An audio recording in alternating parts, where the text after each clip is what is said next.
Praise the lord. ప్రవేశ నామంలో మీ అందరికి కూడా నాకు శుభములు తెలియజేస్తున్నాను.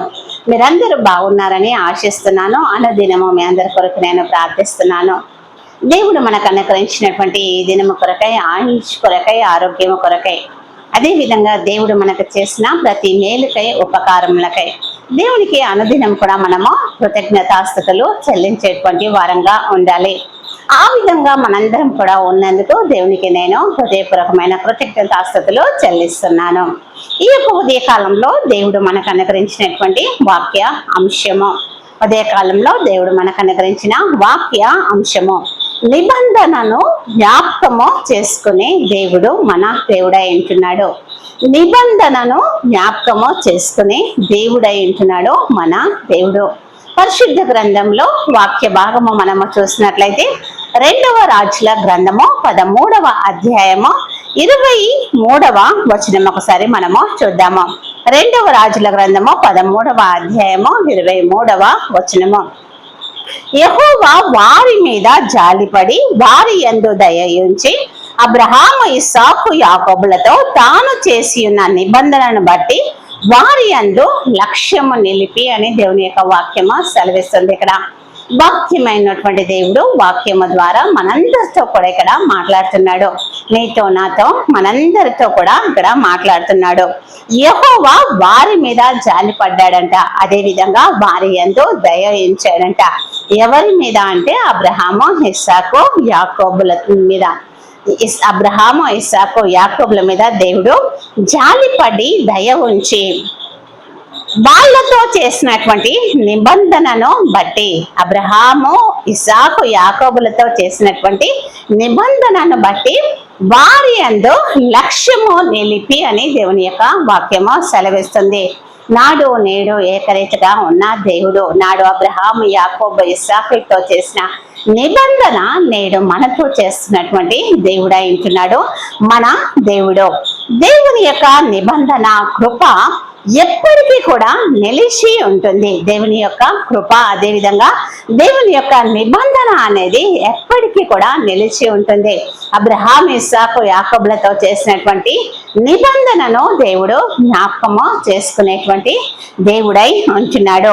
ఈ వాక్యము మనకు దేవుని జాలి, దయ, అదేవిధంగా నిబంధన, విశ్వసనీయత మనకి గుర్తు చేస్తుంది. ఈ యొక్క వాక్య భాగము మనకు దేవుని యొక్క జాలిని, అదేవిధంగా దేవుని యొక్క దయను, దేవుని యొక్క నిబంధనను, విశ్వసనీయతను మనకి గుర్తు చేసేటువంటి వాక్య భాగమై ఉంటుంది.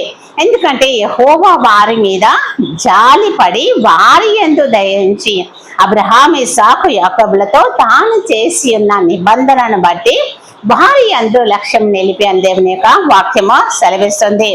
ఇజ్రాయేల్ ప్రజలు అర్హత లేని పరిస్థితిలో ఉన్నప్పటికీ కూడా, ఎలాంటి అర్హత లేనటువంటి పరిస్థితిలో వారు ఉన్నప్పటికీ కూడా దేవుడు అబ్రహాము, ఇస్సాకు, యాకోబులతో చేసినటువంటి నిబంధనను అక్కడ జ్ఞాపకము చేసుకొని వారిని కరుణించినట్టుగా మనము చూస్తున్నాము.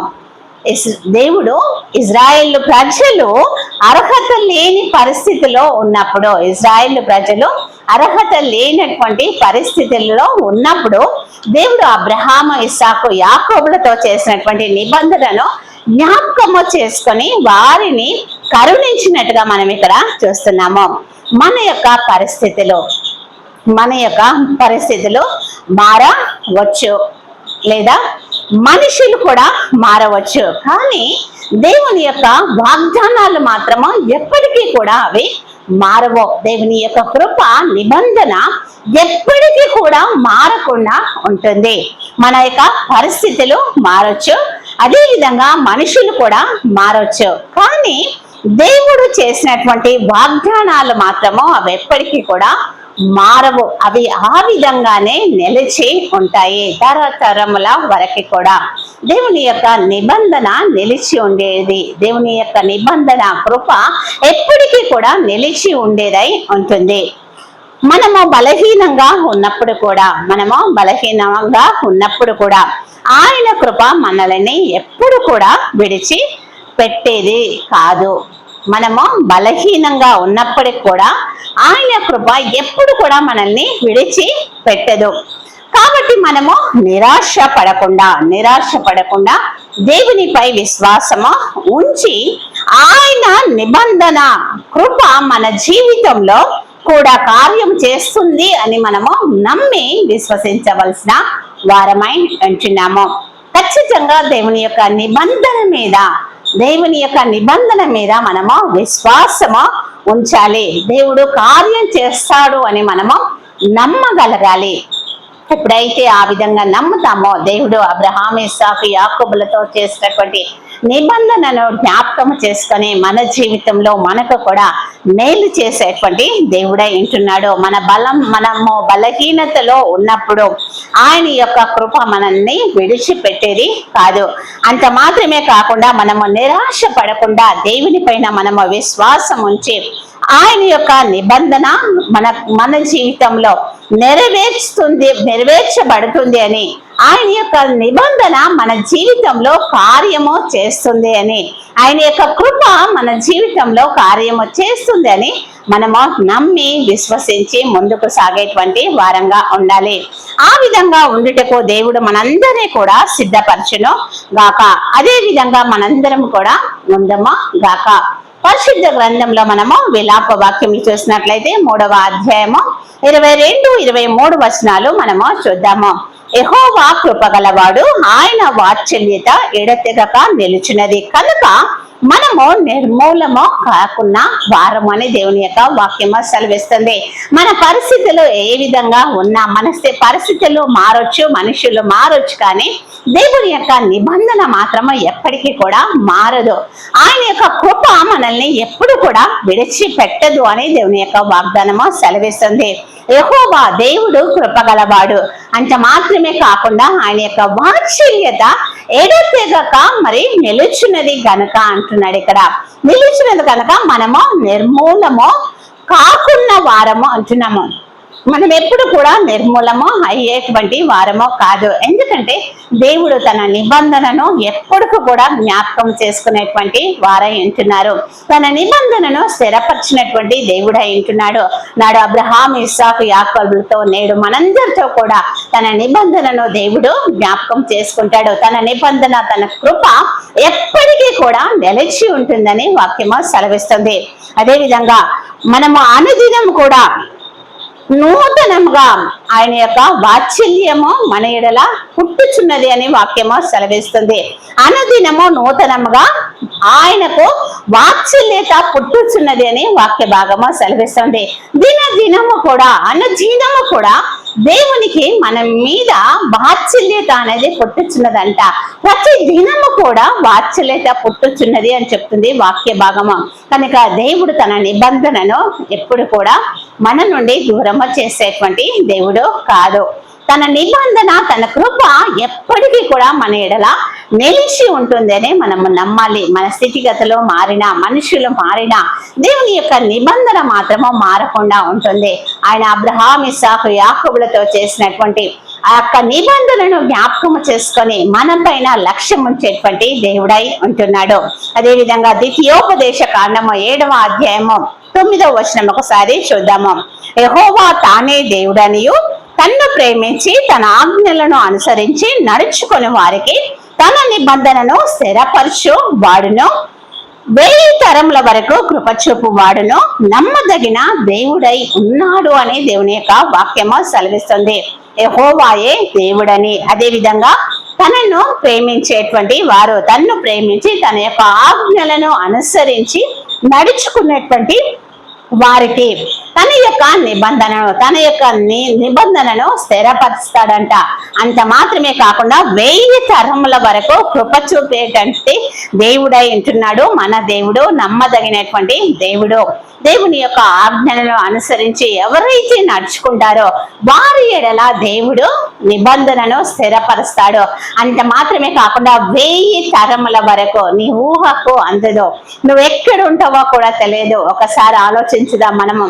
1000 తరముల వరకు దేవుడు తన యొక్క కృపను చూపిస్తూ మనతో నమ్మకంగా ఉండేటువంటి దేవుడై ఉంటున్నాడు.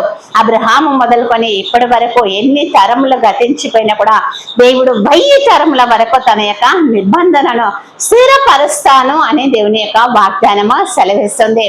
కనుక తన నిబంధనను నిత్యము స్థిరపరిచి 1000 తరముల వరకు తన కృప చూపించేటువంటి దేవుడు అయింటున్నాడు మన దేవుడు. కనుక దేవుని యొక్క ఆజ్ఞలను అనుసరించుచు దేవునికి లోబడి జీవించేటువంటి వారంగా మనము ఉండాలి. ఆ విధంగా ఉండడానికి మనందరం కూడా ఇష్టపడదాము.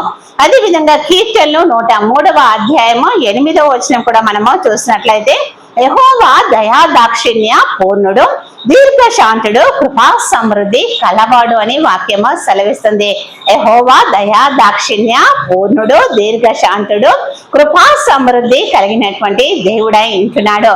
దేవుడు మన ఎడల తన యొక్క దయా దాక్షిణ్యము చూపించేటువంటి వారు, దీర్ఘశాంతము చూపించేటువంటి వారు, అంత మాత్రమే కాకుండా తన కృప సమృద్ధిని మనకు అనుగ్రహించే దేవుడై ఉంటున్నాడు మన దేవుడు.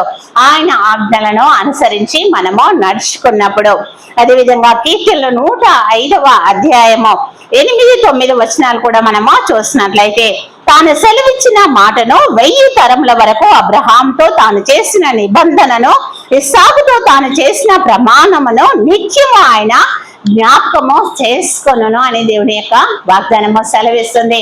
వాక్యమైనటువంటి దేవుడు మనందరితో కూడా మాట్లాడుతున్నాడు. ఇక్కడ దేవుడు తాను సెలవిచ్చినటువంటి మాట ప్రకారము 1000 తరముల వరకు అబ్రహాముతో తాను చేసినటువంటి నిబంధనను, ఇస్సాకుతో తాను చేసినటువంటి ప్రమాణమును నిత్యము ఆయన జ్ఞాపకం చేసుకుంటాడంట.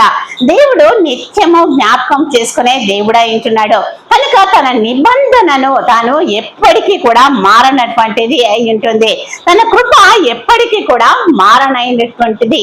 కనుక నిబంధనను జ్ఞాపకము చేసుకునే దేవుడు అంటున్నాడు. నాడు అబ్రహాం, ఇస్సాకు, యాకోబులతో చేసినటువంటి నిబంధన మీద లక్ష్యం ఉంచే దేవుడై ఉంటున్నాడు. ఇజ్రాయేల్ ప్రజలను వారు అర్హత లేనప్పటికీ కూడా ఆయన చేసిన నిబంధనను బట్టి వారి పైన లక్ష్యం ఉంచినటువంటి దేవుడు నేడు నీ పైన, నా పైన, మనందరి పైన కూడా లక్ష్యం వస్తాడు. మన పరిస్థితులు మారొచ్చు, మనుషులు మారొచ్చు, మన స్థితిగతులు మారొచ్చు, కానీ దేవుని యొక్క నిబంధన, దేవుని యొక్క కృప నిత్యం ఉంటుంది. ఆయన యొక్క ఆజ్ఞలను అనుసరించి నడుచుకున్నటువంటి వారి మీద 1000 తరముల వరకే, ఊహించండి, మన తర్వాత 1000 తరముల వరకే దేవుడు తన నిబంధనను స్థిరపరిచేటువంటి వారై ఉంటున్నారు. కనుక మన ముందున్న తరముల కొరకు మనము ఆయన ఆజ్ఞలను అనుసరిస్తూ ఆయనకి ఇష్టమైన బిడ్డలుగా నడుచుకుందామా గాక. దేవుడు ఇటు వాక్యాన్ని మనందరి హృదయంలో ఫలబద్ధము చేయును గాక. వాక్యానుసారంగా మనందరము కూడా జీవిద్దామా గాక. ఆమేన్. ప్రార్థన చేసుకుందాము. మహోన్నతుడా, మహాగణుడా, ప్రభావం కలిగిన దేవా నువ్వు నిబంధనను జ్ఞాపకం చేసుకునే దేవుడవై ఉంటున్నావు దేవా. నాడు అబ్రహాం, ఇస్సాకు, యాకోబులతో చేసినటువంటి నిబంధనను ప్రభా అయా మా ఆయనను కూడా ప్రభా మీరు లక్ష్యం ఉంచి ప్రభా జ్ఞాపకము చేసుకొంచున్నందుకై వందనాలు నా తండ్రి. నీ నిబంధన ప్రభా, నీ కృప ప్రభా ఎప్పటికీ నిలిచి ఉంటుంది నాయన. కనుక ప్రభా నీ ఆజ్ఞలను అనుసరిస్తూ ప్రభా నిన్ను ప్రేమిస్తూ నడుచుకొనుటకు నీ కృప దయచేయండి ప్రభా. 1000 తరముల వరకు నువ్వు కరుణించు వాడవు కనుక ప్రభా మా తర్వాత తరములు ప్రభా నీ యొక్క కృపను, దయను, జాలిని పొందుకునేటువంటి విధంగా ప్రభా మేము ప్రభా మీ ఆజ్ఞలను అనుసరిస్తూ మిమ్మల్ని ప్రేమిస్తూ మీ అందు విశ్వాసం ఉంచి ఈ లోకంలో జీవించుటకు సహాయము చేయమని దేవా. మమ్మల్ని బలపరచమని, స్థిరపరచమని, అయా నీ సిలువ చాటున మరుగుపరచమని, అయా నీ కృప చాటున దాచి ఉంచినైనా అయా నీ చిత్తము చొప్పున ప్రభా మేము నడుచుకున్నటకు సహాయము చేయమని మా ప్రభును ప్రియకుమారుడైన యేసుక్రీస్తు నామంలో ఈ ప్రార్థన నీకు సమర్పిస్తున్నాం తండ్రి. ఆమేన్.